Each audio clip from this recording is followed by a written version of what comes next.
All right, gang. Welcome to the September 11th, 2016.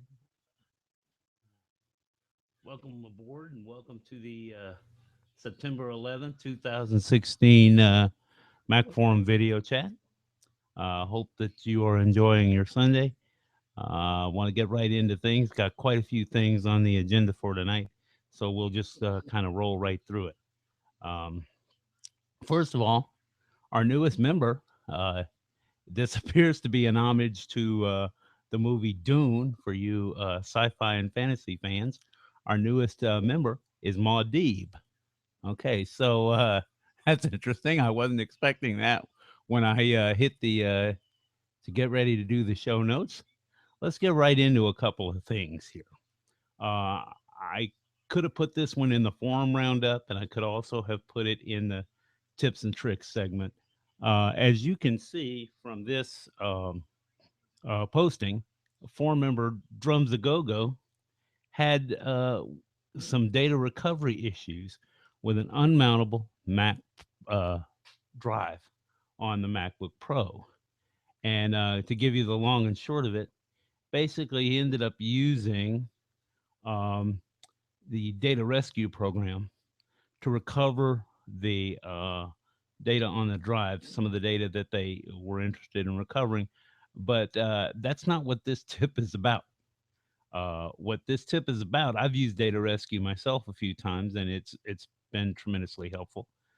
There obviously are some things that you cannot recover with it, but that really depends on the condition of the drive. What I wanted to emphasize to you, okay, is this: the thing that was causing a lot of the problem. The failed drive was a 500 gigabyte drive, and it showed being filled with 430 gigabyte of stuff.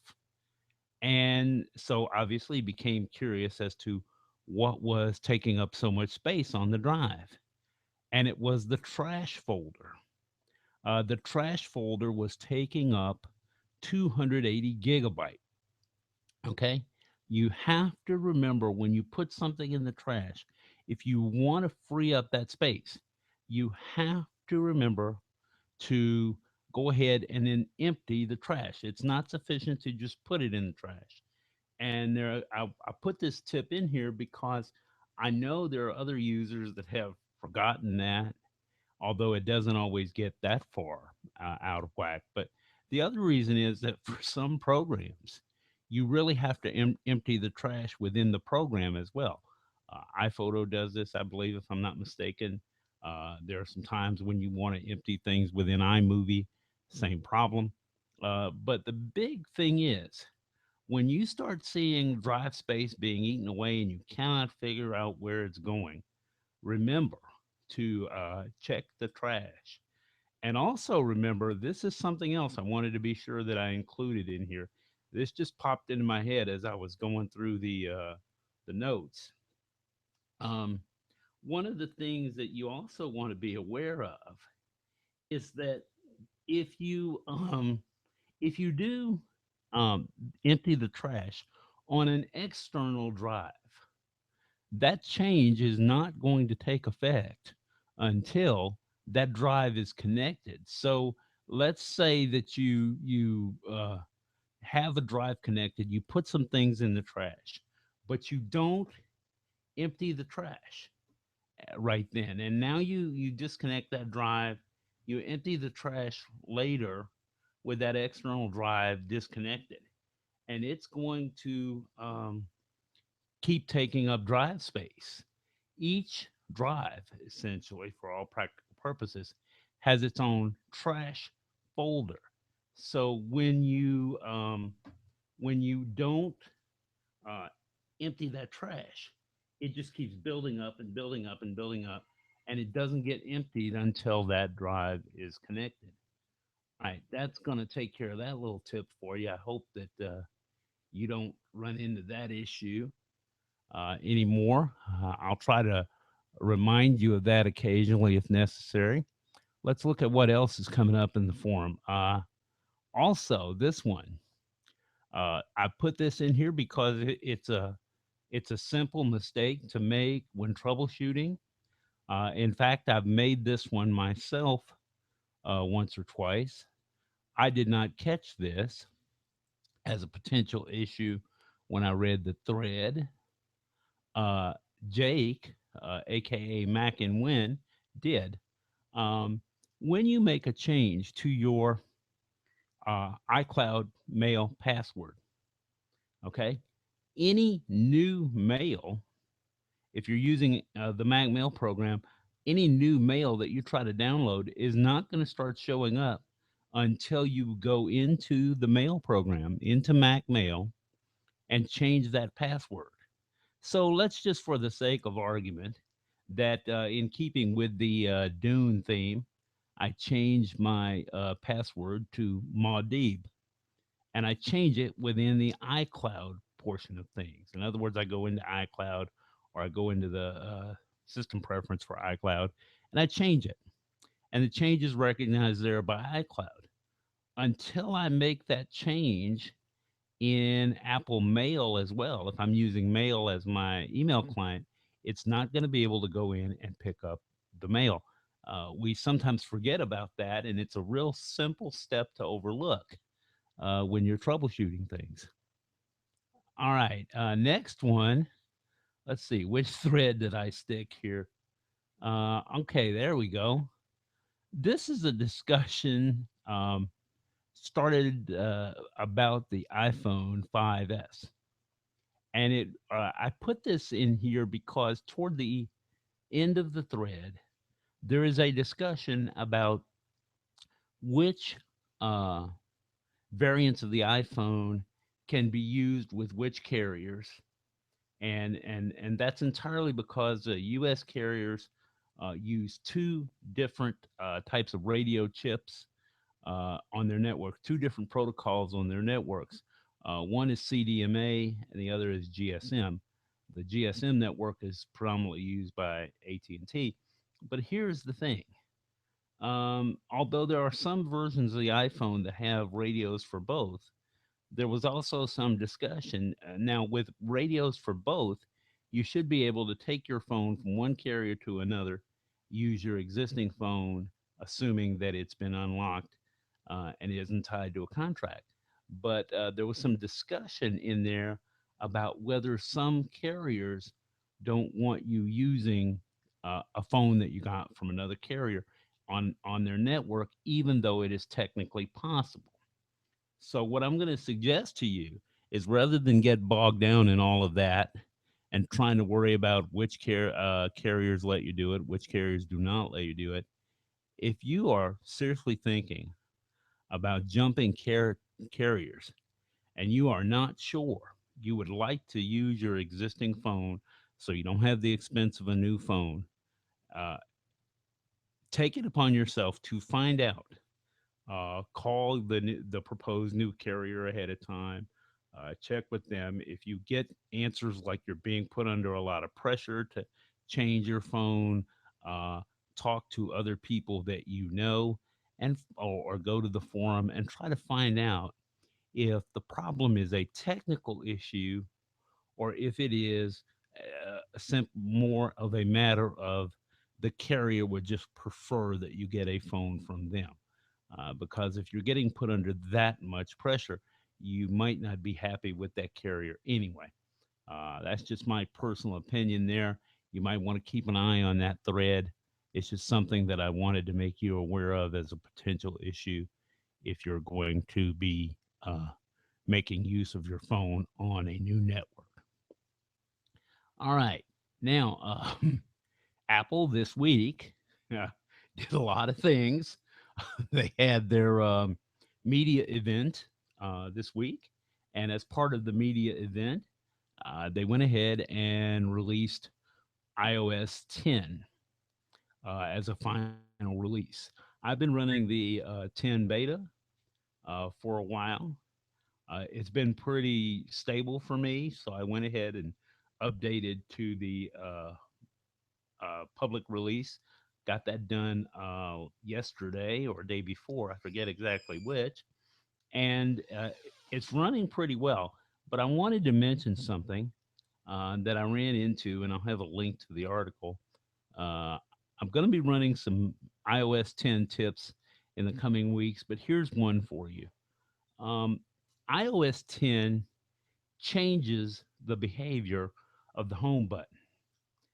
In the past, if you had fingerprint identification set up, when you tapped your fingerprint on the home button, all you had to do to unlock the phone was to simply just hold your thumb there for a second, and it would unlock the phone and bring up your home screen. Well, what's happened is the behavior of iOS 10 has changed the way the home button behaves. Now you don't have to hold your thumb in place once you unlock it. You don't have to hold your thumb in place to bring up your home screen. It simply tells you to tap the home button. It's similar to the behavior that was in place before fingerprint identification. If you would like to go back to the old behavior, as you can see from the screen here, if you don't like the way it's behaving, go into settings and accessibility on your iPhone. Look at the home button settings, as you can see from this screen, and change that rest finger to open option. And that will get you back to something similar to what was in place before, where you had to have all of these different, where you didn't have to rest your finger on the button. All right.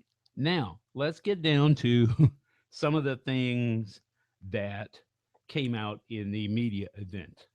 And when I'm done summarizing them, I'll kind of give you a rundown of what I predicted last week and whether I was right or wrong. Uh, well, let me say, not wrong technically, just a little bit off. Maybe. I won't admit that yet. I'll let you decide when we get to the end of the show. But here goes. As you can see, some of the changes, they did make a couple of changes in the color, but I don't think too many people will be paying a huge amount of attention to that. Um, there is a good summary on the Apple site of the technical specs involved. And one of the things that I want to be sure that you know is one of the things that I suggested last week turned out to be true. The 16 gigabyte versions of iOS devices are pretty much gone if you want a new device. If you want a 16 gigabyte phone, you're going to have to get a 6 or a 6S, one of the 6 series. The iPhone 7s are going to start with 32 gigabyte of storage, and your jumps are, let me see if I haven't lost my tech note here, 32 gig, 64 gig, and 128 for the storage configurations. Okay. Now, the 16 gigabyte phones, as I said, they go away. The screen sizes for the 7, your screen size is 4.7 inches. And for the 7 Plus, it's 5.5. The video support on the 7 Plus goes all the way up to 1920 by 1080 resolution. They've tried to increase the water resistance.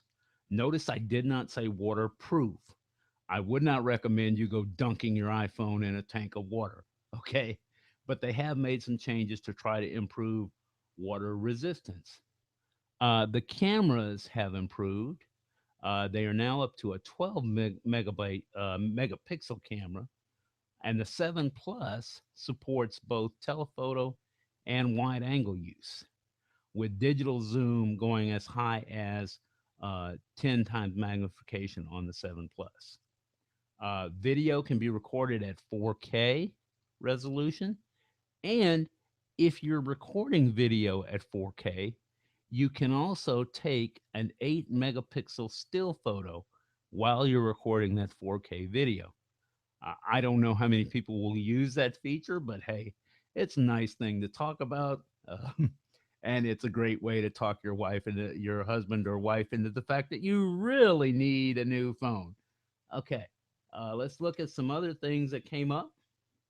Uh, with improvements in Siri, you can use your voice to send messages and reminders, set reminders, do a lot more things. You can get proactive suggestions for apps. And then what I mean by that is it's trying to suggest to you an app that might do what you're trying to do. You got a little more hands free use with Siri. And Siri can listen to and identify songs uh, without the use of third party programs. It taps into some of the same databases, but you don't need to have a third party program on your phone. Now, I've used Siri to identify some songs, and it did an okay job. I noticed that on one of the albums that I asked it to identify some of the songs, it identified some songs on the album, not others. And some of the ones it missed, I can't always say that it missed the most popular song on the album because sometimes it missed a song that I was pretty sure that it would get. And then I correctly identified a song that was a little more obscure and I thought maybe it would have a little difficulty with. So you'll want to test that out for yourself and see. And by the way, that same ability is kind of integrated into Siri under the new Mac OS Sierra. All right, now the home button on the 7, on the iPhone 7, and this information comes from, we're going to move over to another website here. Just real quickly, I'm going to move over to Audiotronics. They had some interesting info about the media event, and there were a couple of things I wanted to be sure that I mentioned. The home button itself no longer exists on the iPhone 7. There's just a place. It's using the this haptic touch mode similar to the newest of the trackpads, where it kind of feels like you've touched a button when you really haven't. I think that might be one of the things that they did in part to try to cut down on the number of openings they have to have in the case.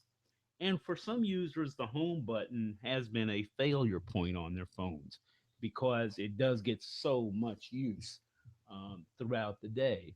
All right, a couple of other changes that came in place. Uh, I was right about the chip. I was wrong about the name of the chip. The chip that's in place in the new phones is an A10 processor, and they did something interesting. It's a quad core processor with two of the cores optimized for speed of the phone's performance, and two of the cores optimized toward prolonging your battery life. It probably slows the phone down just a little bit, but it's optimized toward prolonging your battery life. And that's why you'll see some of the estimates, I think, on Apple's site in the page that I had up previously. They suggested 1 to 2 hours longer battery life compared to previous models. And I think that may be depending upon whether you're in the quad core mode or in dual core, and whether which set of cores is operating here. Now, I will say this. Obviously, without having my hands on a 7, I can't test this, but I can tell you that on my 2008 MacBook Pro, they had a similar functionality on the graphics chip where you had uh, the ability to shift between higher performance versus longer battery life. Now, since I kept my machine plugged in most of the time, I generally kept it geared more toward higher performance, but the shift was fairly seamless. So if they can get that as seamless on the iPhones, I think you may see some interesting improvements there. And then, of course, there were some changes and improvements to the Apple Watch, the Series 2. And the Apple Watch Series 2, probably the biggest thing, some improvements in the chip. You saw some improvements in the software, which had been talked about at the keynote earlier this summer. And between the two, Apple suggests it um, that you can get roughly a 50% improvement in performance. Now, the thing to me that's kind of interesting is that they added or improved the waterproofing to a depth of 50 meters. In terms of day to day practicality, that's probably the thing that a lot of people are going to pay the most attention to. But the speed improvements will be nice, and some of the real tech uh, geeks who are interested in pushing that platform as far as it can go will be interested in the chip improvement as well. And then, of course, the biggest controversy probably to come out of the uh, address this week, out of the media event, was as expected, Apple dropped uh, the 3.5 millimeter headphone connector from the iPhone in favor of a Lightning based connection. They do include a little dongle in the box that lets you use your existing 3.5 millimeter headphones with or earbuds with the Lightning connector. And that has met with mixed reviews. We'll get to that in just a second. But as an alternative, what they've introduced is a pair of what they call earbuds. Now, the best way I can describe these things are wireless earbuds that come with a charging case, that the case itself can hold the charge for 24 hours, according to Apple, and then you recharge it via a lightning connector. And the earbuds, when you put them in the case to charge, once they're charged, can work for up to 5 hours. Now, they've done some things with the microphones, kind of sensing where you are and doing some noise cancellation, sensing where your voice is in relation to the microphone to do some noise cancellation to make it more accurate. So, the thing that's going to be really interesting to me uh, is how well it functions in the sense that there are uh, some indications that one of the things it will be able to do is to sense when these earbuds are not in your ear, and that way they won't be burning battery when they're not being used. That's a good idea. Hopefully, it will work well. These earbuds are going to be priced at roughly $160. I'm curious about them. And $160, certainly there are other Bluetooth headsets and earbuds that cost in that same price range. For me, the make or break deal would be two things. One is how well do they fit in my ears? I have not had a set of earbuds yet that really fit well and stayed in place for me. That's just me. And that's true not just for earbuds, but for some other earbuds that I've used, not just the Apple ones. Also, the other thing I think that's going to be important is the sound quality because people who are serious about the sound, i.e., some of the people that might be willing to pay $160 for these, are going to be a little picky about what things sound like. So you're going to have to really impress them. I personally would like to either try them before I buy them or buy them from a place that has a really good return policy. Because as I say, in the past, I've not had good luck with finding earbuds that fit me really well that I like. I like the idea of wireless. One of the reasons I don't use earbuds more often than I do with my phone is I'm always getting tangled up in the wire. So I like that wireless idea. And I'll be curious to see how long it takes before some third party vendor comes up with something similar. And just in case you're interested, these, what they call AirPods, will work with the any iOS device that's capable of running iOS 10. You have to have iOS 10, And then it will also pair with any Mac that's capable of running Mac OS Sierra. So any of the recent Macs, if you're running Sierra, I don't think they're going to run under El Capitan. The review that I read so far says capable of running Sierra. So probably you're going to have Sierra to make that work. And then it will not work. These AirPods will not work with non-Apple devices. So for the moment, forget about using them with your Android device, etc. Not everyone, just as a final comment, not everyone is thrilled with this idea of using a lightning connection to pair it with headphones. As you can see, or earphones, as you can see from this Tom's Guide, Henry Casey, he's talking about charging the iPhone 7 while using headphones, and he considers it a mess. There is a dongle that will let you do it, but of course, it means carrying that extra dongle and a little bit of extra wire. There's an example in the article of both the Apple little docking device that you can use for that, and also Belkin has a device that you can use so that you can charge and use your headphones simultaneously. I'll let you read through that and form an opinion on your own as to how annoying that would be to you. But rest assured, I suspect there are going to be more uh, options for that in the very near future. And then that's pretty much my roundup of the keynote. This time, instead of actually watching the keynote, I got a few things that got in the way, didn't get to see it. By the time I got to where I had enough time, I was into prepping for the show, and I kind of wanted to uh, summarize the things that I'd read so far. So as you can see, let's see, where did I go right? Where did I go wrong? I was right about the memory change. 32 gigabyte is becoming the quote unquote floor, if you will.